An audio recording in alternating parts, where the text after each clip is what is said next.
something or na, ano yan, mga pagkakasabi kasi ginagamit lang po context sa pang-call. Ready? Go to your mommy, daddy, listen to me. Bring me! Wait lang po, kalma yung bagang wala pa. Ha? Ready, okay? Wait lang! Okay, bring me! Something! Or na, mga pagkakasabi sa akin ng cellphone charger! Wow!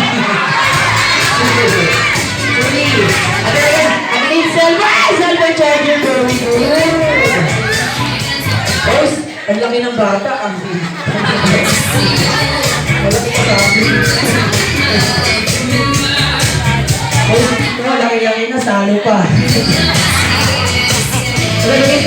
Our next bring guys, okay, listen to me. Bring me something or na, ano yan, makapagdala ng tagisa sa cellphone or wife ng po ng mga daddy nyo, makinig na mabuti. Bring me something or na, ano yan, makapagdala sa akin ng picture ng daddy nyo kasama si Kumare. Go! 1, 2,